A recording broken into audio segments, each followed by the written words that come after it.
sagrajatam sahagana raghunatam vitam tam sajivam sadvaitam savadutam vrajana saitam Krishna Chaitanya Devam Shri Radha Krishna Padam Sahagana Lalita Shri Visakan Vidam Shah Hey Krishna Karna Sindhu Dinabando Gatate Gopesha Gopika Kanta Radha Kanta Namostute Tapta Kanchana Gorangi Radhe Vrindavaneshwari Krishna Bhanu Sutta Devi Pranamami Hari Priye Vancha Kapa Druvyascha Kripa Sindhu Gevascha Padidana Pavanebhyo Vaishnavebhyo Namo Namaha Shri Krishna Chaitanya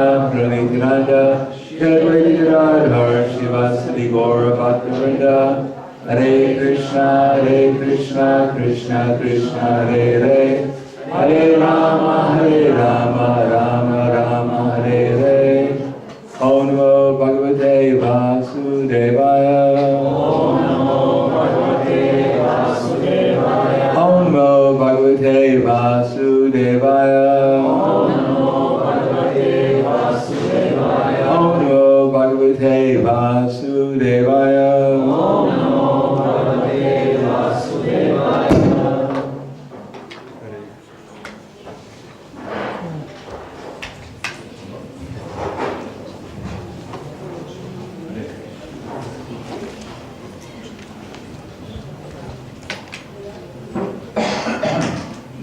Happy to be back here.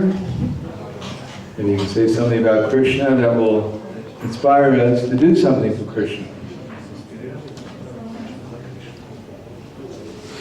And I was just reading a part of the Bhagavad Gita, which I'm going to go over, which is in line with the rest of what I was saying.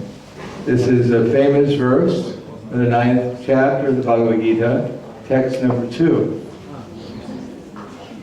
Raja Vidya Rajaguyam Pavitram Idam Uttamam Pravakshavargamam Dharmyam Susukam Kartum Avyayam. This knowledge is the king of education, most secret of all secrets.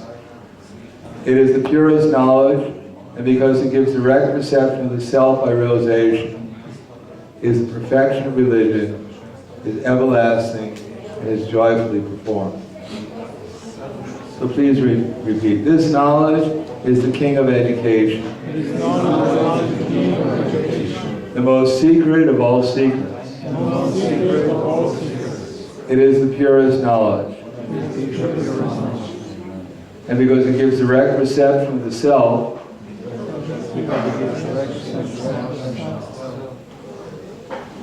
I don't seem very convinced about that part. We'll try it again. And because it gives direct perception of the self by realization. It is the perfection of religion. It is everlasting. And it is joyfully performed.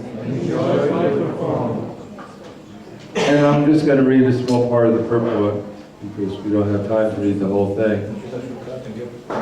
Well, I've already read this, but I'm going to read it again and just talk about it and save some time for questions. It is said that the execution of devotional service is so perfect that one can perceive the results directly. This direct result is actually perceived, and we have practical experience that any person who is chanting the holy names of Krishna, Hare Krishna, Krishna Krishna, Hare Hare, Hare Rama, Rama Rama, Hare Hare. In the course of chanting without offenses, feels some transcendental pleasure, and very quickly becomes purified of all material contamination. This is actually seen. Furthermore, one engages not only in hearing, but in trying to broadcast the message of devotional activities as well, or if he engages himself in helping the missionary activities of Krishna consciousness, he gradually feels spiritual progress. This advance in the spiritual life does not depend on any kind of previous education or qualification. The method itself is so pure that simply engaging in it, one becomes pure.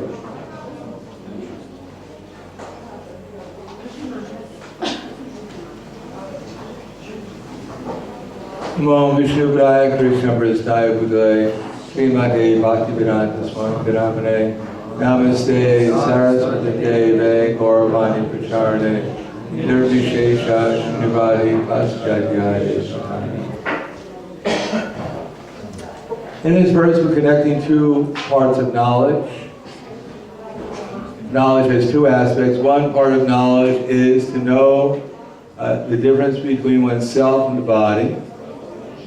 And the second part of knowledge is to understand, to realize or understand the Supreme Personality of Godhead. So this chapter will deal with the process by which we can realize Krishna and that way also understand our real selves. Now it should be quite exciting to find out who we actually are. In devotional service, gradually we'll actually understand that I'm not this body, and I actually have a different identity, a completely different identity than what I'm assuming now. I have the spiritual identity. But in order to realize that, we have to take to the process of, the process that Lord Chaitanya Mahaprabhu has given us through our disciple succession, and specifically the processes that Srila Rupa Goswami is delivering to us through Srila Prabhupada. Those processes we can read about in the Nectar of Devotion and other such books. But in any case, that's called sadhana bhakti, which is all based upon chanting Hare Krishna. In one sense, it's quite simple. If we simply ask sincerely Srimati Radharani and Krishna to engage us in their loving service, then that's what they'll do immediately. You don't have to wait. Immediately they'll engage us in their loving service. And one will feel some transcendental pleasure.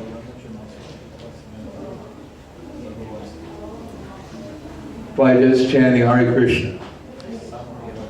On the other hand, that will not be sufficient to actually make, for most people, I mean some people it might be, but in general it's not sufficient to make spiritual progress. There's a difference between getting free from the material energy, which is nice. I mean, I don't think any of us will object to getting free from the miseries of material existence. Misery of material existence. I don't really care about that. Bring them on! I like material misery. I too think, I've only got one, if only I had one on the other side, I'm kind of even it out. I have a toothache on one side, let me pray, oh Krishna, give me a toothache on the other side. I can have a balanced toothache. We'd like to become free from the miseries of material existence. And the chanting will actually do that if we chant well with attention and as an eternal servant of Krishna. We have to become convinced that actually there is a Srimati Radharani, there is a Krishna, and they do appear when we chant Hare Krishna. It's not simply some theory, it has to become a practical experience for us in order to experience the happiness of chanting Hare Krishna. Of course, one thing is that's nice, if we chant long enough, just like we have our kirtan melas and things like that, we chant long enough, we chant enough japa, eventually our mind gets tired and it quits and we can actually hear something. But other than that, we're chanting, our minds are chanting, and we're all going Ram, Ram, Ram. And our mind is talking to us, bringing us into the past, into the future, rarely into the present.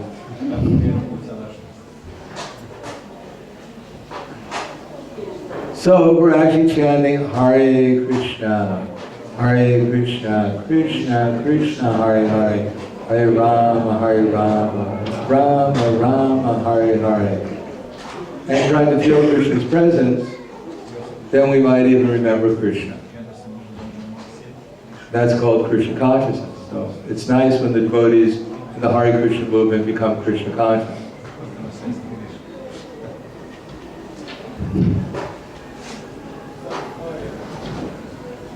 In the Bhagavad Gita, Krishna tells us he's God. So that's, a lot of people tell us they're God, or act as if they're God. But Krishna also, he's another one who tells us he's God. And he makes this claim that everything is coming from him, all material and spiritual world. Now we don't worry about the spiritual world because we don't have any idea what it's like. So Krishna can claim anything he wants about the spiritual world. It makes no difference to us. As far as the material world, we only know a very small part of that material world. And therefore when Krishna makes the claim everything's coming from him, we start thinking, actually we usually don't take it very seriously, that everything is happening due to the mercy of Krishna. That not a blade of grass moves without Krishna's desire, which is basically our sabandha, our knowledge we're trying to cultivate, that everything is happening under Krishna's direction. In other words, Krishna is actually the proprietor of everything, and Krishna is actually controlling everything that goes on.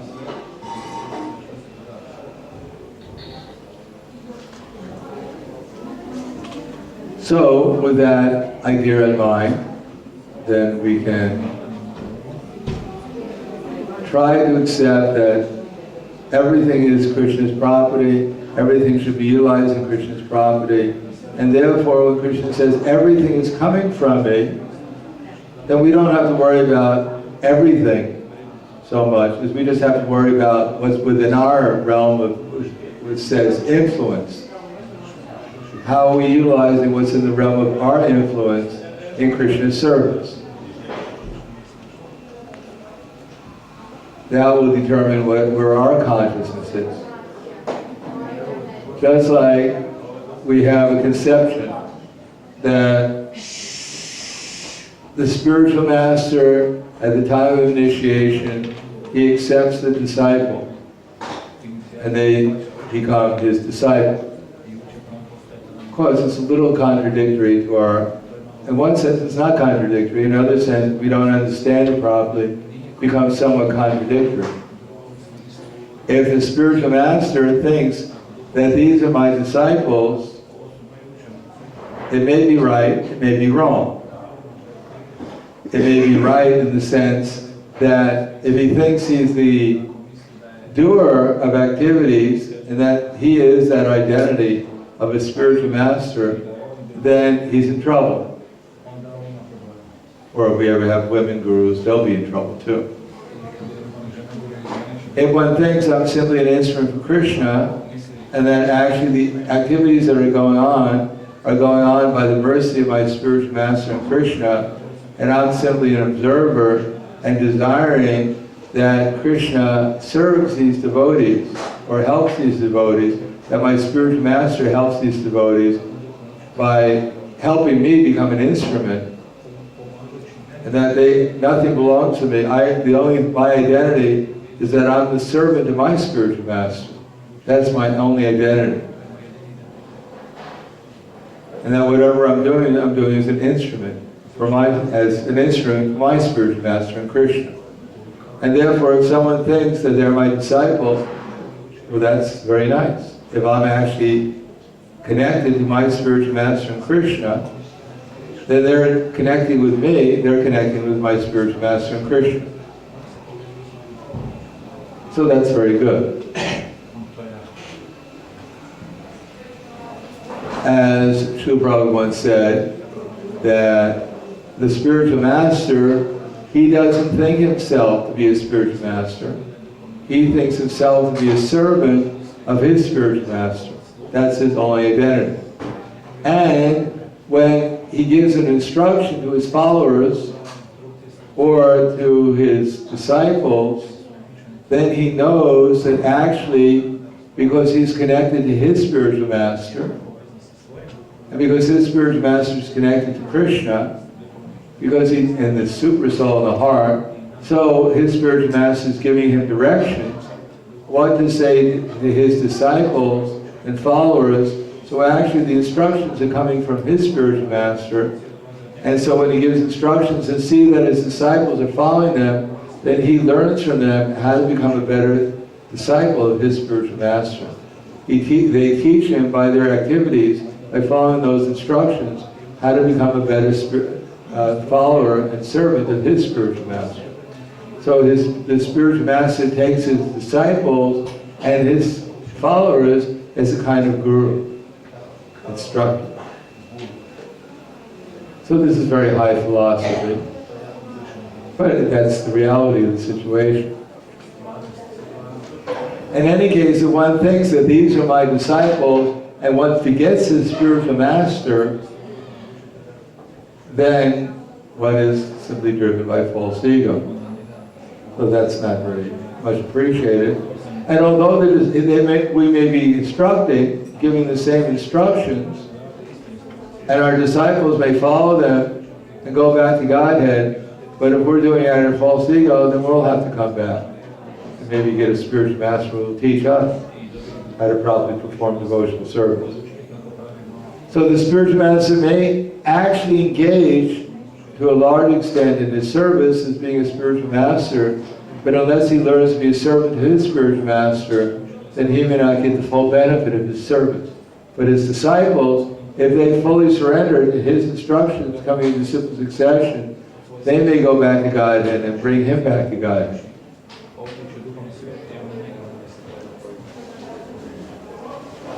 Or Srila Prabhupada said, if one of my disciples goes back to Godhead, then they can bring me back to Godhead. Because Prabhupada, he's our Acharya, so he teaches by example.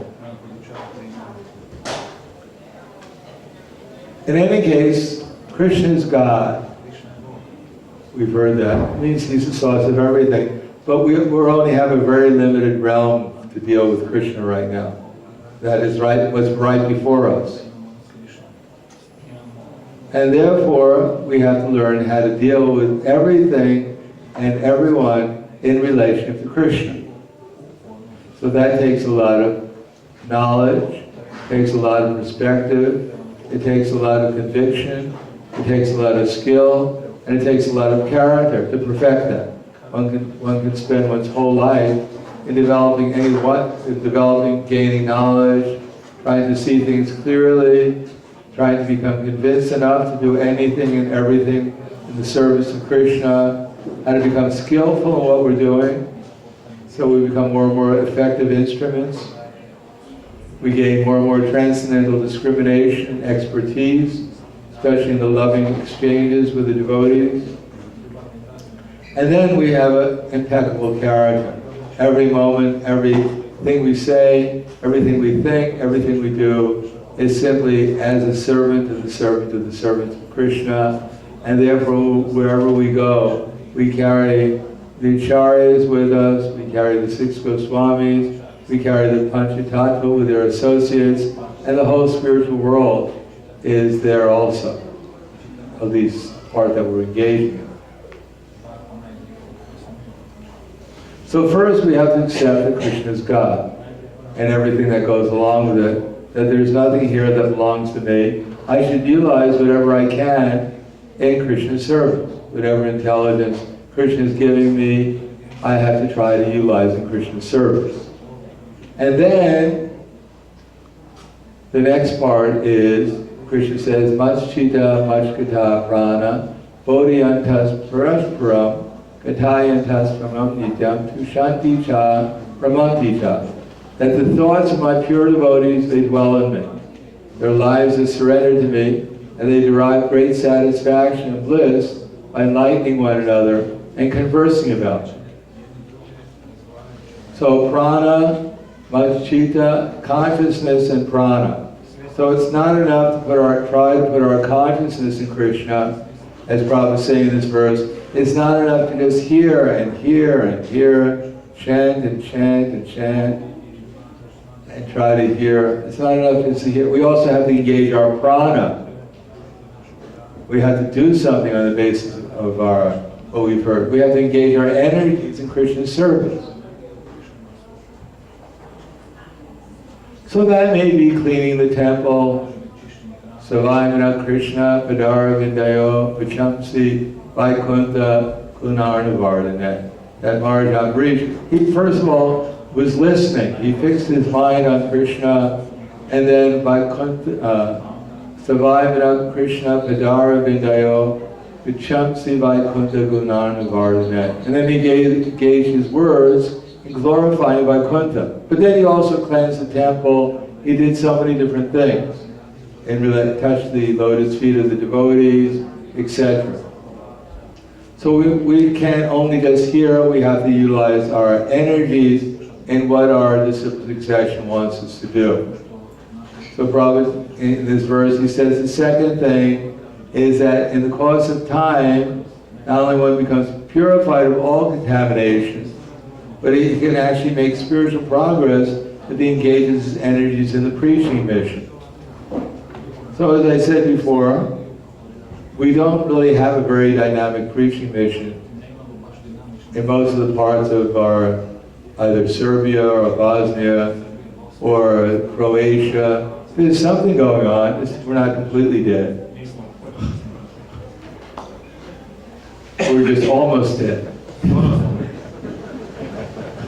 We're unconscious, but at least we're breathing. So, the preaching mission is meant to wake up, just like Lord Jesus Christ. He's famous because he woke up the dead. So that's what our preaching mission is supposed to do also. Wake up the dead soul, the sleeping soul, so that the soul actually feels some spiritual progress. And what is that spiritual progress? What is the spiritual progress we're supposed to actually feel? Well, one thing is the gaining of transcendental knowledge, which is what this verse that I read is all about. That is to actually see everyone and everything in relation to Krishna. To actually understand that not only the devotees should be the object of my love, and they certainly should be, and Krishna should be the object of my love, but as such Nanda Maharaj is saying, also Jivadoya. I should also feel something about the other parts of our spiritual family, how they're somehow or another disconnected with Krishna. That is the innocent people. Now we may know, I don't personally feel that much about the conditioned soul, but I know the Krishnas and Prabhupada does. And therefore, they've instructed us to perform this mission. So I know if I feel for myself, at least, then I'll do the mission, because I know I'll get Krishna's mercy.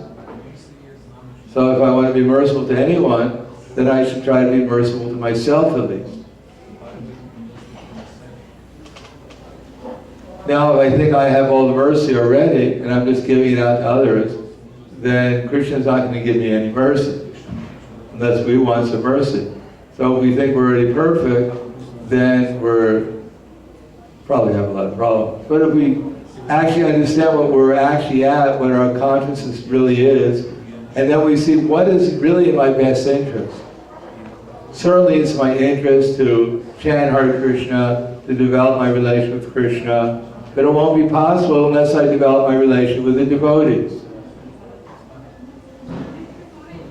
And unless I develop my relation with the devotees in relationship to helping the conditioned souls also, because the devotees may also be conditioned souls, bringing others to hear about Krishna, to chant Hare Krishna, and thus I make some effort to get others to take to this process, then I won't get the full mercy of the Lord, as here says, spiritual progress. I may Ishvara Prema, what's it? There was Vaishnava Seva, Jivadoya, and what's the first one? Namaruchi. So what does Namaruchi really mean? Kavi Habibalo Sedina Aparada Gucci. Is that no? Aparada Gucci. That doesn't make sense. Okay. Gucci, maybe Gucci means eradicate. Aparada Gucci, Shudaname Ruchi, Kripabola, I know what it is. That when will that day be mine, my offenses ceasing, the taste of the name increasing? When my heart will your mercy shine? When, oh when will that day be mine? Aparada Gucci, Shudaname Ruchi, Kripabole Habe Hridaye Sanchar, Kavi Habibala Sedinar. So, what does Namaruchi mean? It means love for Krishna. It's the beginning of love for Krishna. It's called Ruchi. It means we're actually feeling Krishna's presence. We can't have love for Krishna without feeling extreme pleasure and happiness. Because Krishna is his very essence is pleasure. He is made out of pleasure. So we can't be conscious of Krishna and not feel transcendental pleasure. It's not possible. So by love of Krishna, we can get love of Krishna to some extent by chanting Hare Krishna. And we'll certainly get Krishna's mercy. And Vaishnava Seva, then certainly we'll get Srimati Radharani's mercy. If we serve the devotees, but if we want Jivadoya, that's Chaitanya Mahaprabhu's mercy. That's the highest state of transcendental happiness and ecstasy.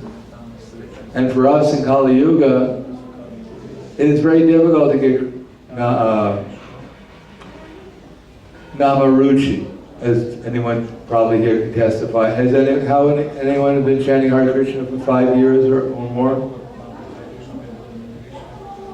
10 years? 1 year? How many have gotten full Namaruchi so far? Every time we chant Hare Krishna, then immediately we feel Krishna's presence. What's that? Kirtan, sometimes in Kirtan, but whatever. When you chant japa every day, you wake up, oh, where's my japa beads? Hare Krishna, oh. Hare Ram, oh. Is that your experience? What's that? Yes, so sometimes. Without a little Namaruchi, the holy name would be pretty 15 years, Hare Krishna, when is it going to get a little taste? 15 years I've been chanting day and night, and it's so boring, I can't believe it. All right, 16 years I'm going to give up. So a little Ruchi has to be there, sometimes. But actual Namaruchi is, we're chanting, and every time we say Hare Krishna, we feel both Srimati Radharani and Lord Krishna's presence and Lord Balaram's presence too. And as we get more and more taste, then sometimes there's some ecstasy also, which is bringing us to a sakti. My general chanting, Namaruchi means, my general chanting is I'm always experiencing some taste when I'm chanting. And sometimes when I'm chanting kirtan, when the circumstances are favorable, then I feel intense ecstasy. Then not only I feel Krishna's presence in His name, but Krishna's pastimes come to my mind, and I become absorbed in Krishna even more. That when I'm chanting sometimes, as Srila Bhaktivinoda Thakur said, my whole house turned into Vaikuntha, into Goloka Vrindavan. And when I took the Charanamrita, it became the river Ganges. That's called asakti bhava prema. In any case, Jivadaya, Namaruchi is the beginning of actually Nishta, and then Ruchi, this is the beginning of love for Krishna. Actually becoming intensely attached to Krishna. Just like if you had, imagine you had unlimited digestion, and you had unlimited preparations before you that were always getting more delicious with every bite. And you could eat the whole day and night and not get fat. So imagine that. So that's what chanting the holy names is like in the state of Ruchi. Not only you feel Krishna's presence, but then everything turns into spiritual pleasure. Everyone you look at gives you pleasure, different kinds of pleasure. Every object there reminds you of Krishna, and at the same time becomes just like Krishna, has the same quality as Krishna. So that's called Ruchi. What is practically in the spiritual world. This is the spiritual world already. That takes some time, especially in Kali Yuga. We have a few things we're thinking about when we're chanting Hare Krishna. A few things we're worrying about. And then we have Vaishnava Seva. How easy it is to serve all the Vaishnavas. Is everyone here completely absorbed in serving all the Vaishnavas? Every time you see a Vaishnava, you immediately, the whole day in the camp, you see everyone just paying obeisance day and night, hugging each other.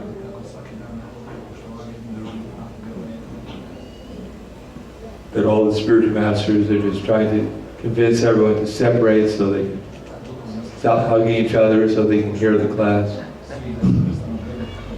No problem. Vaishnava, simply loving exchanges. There's no enviousness. There's no anger. There's no frustration. There's only loving Vaishnava Seva.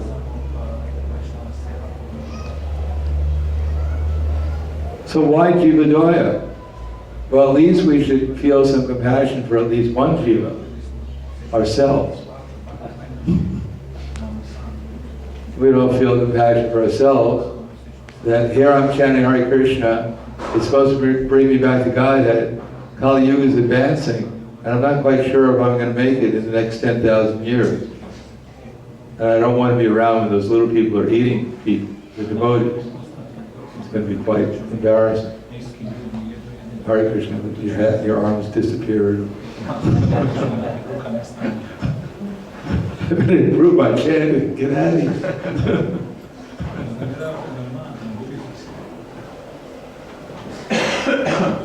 So we have to be compassionate, at least to ourselves, Jivadaya. So how to be compassionate to ourselves? So Prabhupada is saying here, the preaching mission, we have to take part in the preaching mission. Because I'm talking about that, and what preaching mission? So we have to manifest the preaching mission. We have to come, at least as Prabhupada said, don't, even if you can't expand the movement, he told his leaders, at least try to maintain what I have, what I've given you. At least let the books get distributed. Let the Harinam parties go out. Let new devotees come. Let the devotees engage in sadhana bhakti. Let there be temples. Let's at least get back what Prabhupada gave us. Then we can go beyond that, take over the government or whatever else. That will be the cost of time. At least let's come back to the Hare Krishna movement again. And if we think, oh, those are the old times, that's when Prabhupada was here, back in prehistoric times. It was ancient history. Times have changed. Now the dharma of this age is to be in Maya. It's too much to save these souls. They've advanced too much into the illusory energy. Maybe Kalki will help them, but I can't. No, we've missed out on a great opportunity. This is a great opportunity.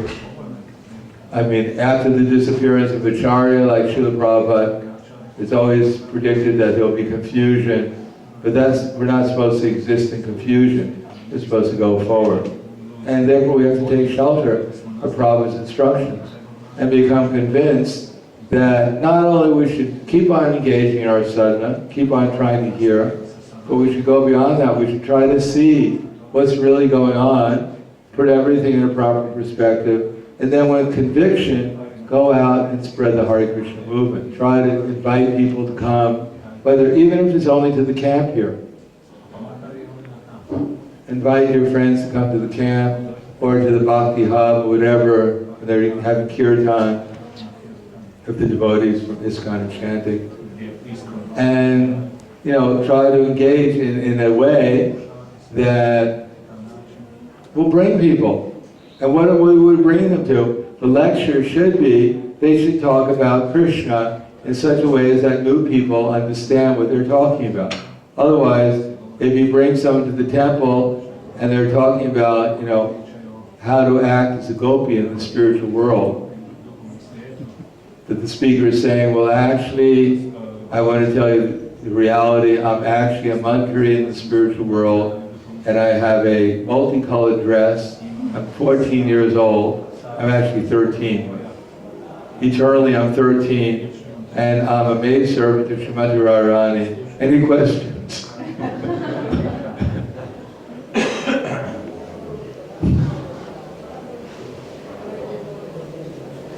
As I was watching, as I mentioned one video, 26 Second Avenue, when the devotees didn't know anything. And they were interviewing. An interviewer came and was asking the devotees what this is all about. And one devotee who was there, he was saying, Swamiji is teaching us that we're all gopis. That we're actually all female. So I imagine people watching really, if I go down to the Hare Krishna movement, they'll teach me I'm actually not I'm not a male, I'm a female. I wonder if I really want to go down to the Hare Krishna movement. So we should have someone appropriately explaining how we're not this body. Prabhupada could have explained so many things, and they asked him so many questions. I remember one time the devotee asked him, what's the relationship between Srimati Radharani and Balaram? Seems like a legitimate question, except if it was a legitimate question, you'd be surprised at Prabhupada's reaction to such a legitimate question. It wasn't very favorable. That we don't even understand who Srimati Radharani is, we don't understand what Lord Balaram is, we don't understand what a spiritual relationship is, and we're asking such a ridiculous question. And whatever answer we get, we're not going to understand either.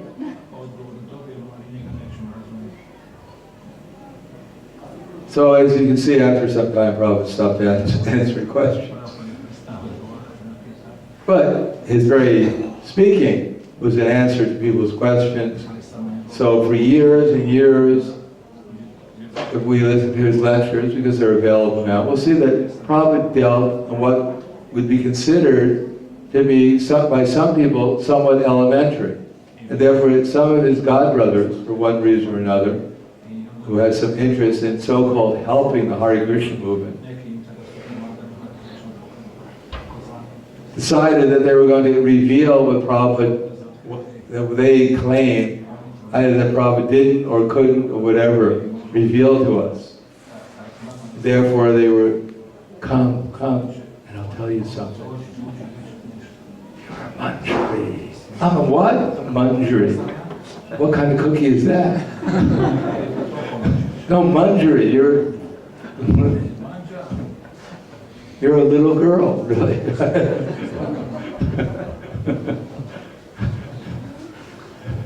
And this is your dress. People were telling me I was wearing a dress, but I should put on. I remember one time I went to Mayapur. This was the first time I was in Mayapur, and I met one of my friends there. This was 1974. And my friend had left the Hare Krishna movement. And he was living by around 100 yards from the temple, from the Mayapur temple, which was not much of a temple at that time. It was the Lotus building under construction. And I went, he was living in a little hut. And I went into it, and he's telling me, yes, I went to this Babaji in Radhakund, and I came back to Mayapur, and he told me who I am. I said, really, who are you? He said, I'm a peacock. I said, really? And what did he tell you to do? He told me, this is my sadhana. Who, meow, meow, meow. I said, really? And he said, yes, I'm a peacock, and that's my sadhana. And we ended 5 minutes. But anyhow, and I said, don't you feel some agitation sometimes? He said, no, if I ever get agitated, my wife's right here, no problem. Because his wife was also a peacock. So Prabhupada preached according to time, place, and circumstance. And the audience was not necessarily on the level so that their rasa could be revealed right away. So those who thought that someone like Prabhupada didn't reveal everything, well, they probably wouldn't have understood what Prabhupada was doing either. And therefore, whatever they had to say probably wouldn't be very effective to their audience either.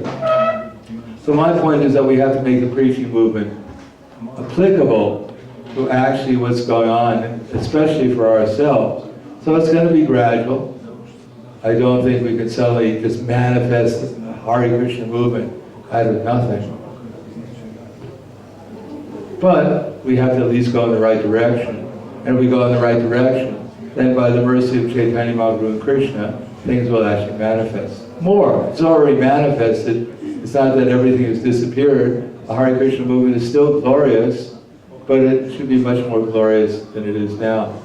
It should also, the aim of our acharyas is to have a cultural revolution that actually convinces not just hundreds of people or thousands of people, but millions of people that Krishna is the Supreme Personality of God, and that people should become His eternal servants. So let's stop there. We have 3 minutes. Are there any questions? Yes.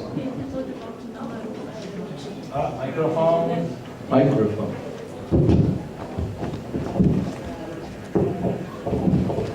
You told about Namaruti, and then you spoke about japa and kirtan. Somehow, I speak about my own experience. When I chant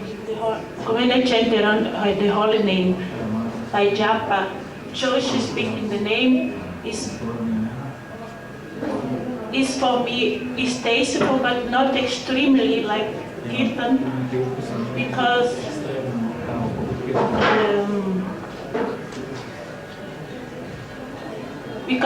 it's not so easy to me to think about Krishna's activities, to see Krishna completely present in the moment.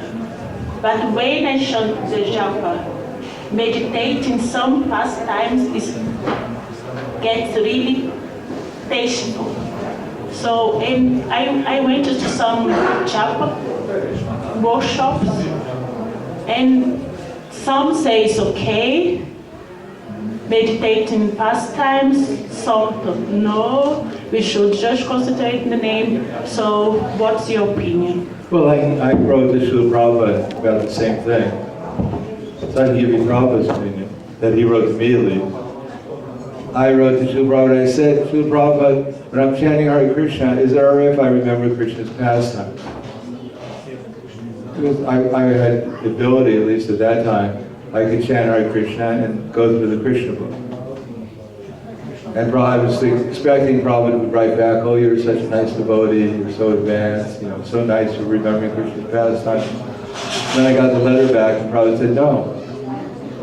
He said, when you chant Hare Krishna, you should simply chant and listen. And if Krishna's pastimes come spontaneously, that's very nice, but not that we're artificially trying to remember them. So we should just do that. Then we'll actually, otherwise, just like Krishna walks into this room right now, and we just neglect him. Because we're remembering your pastimes. Please sit down. I'm remembering your pastimes. I'll take care of you later. So when we're chanting Hare Krishna, Krishna is actually personally present there.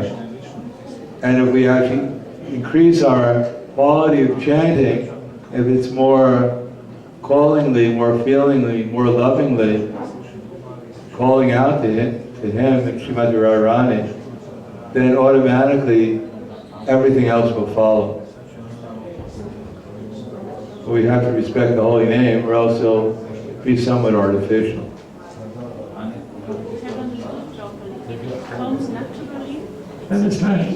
Yeah. Otherwise, you have to try to avoid. Well, no, we don't avoid. We just try. Our main meditation is how to increase the quality of our chanting.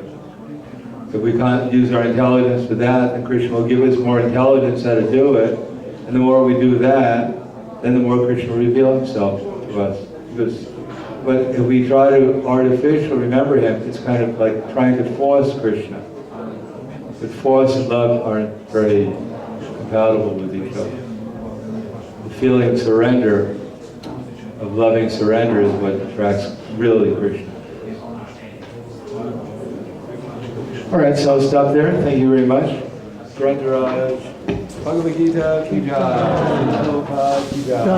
Gaur Premanande. Hari Bol.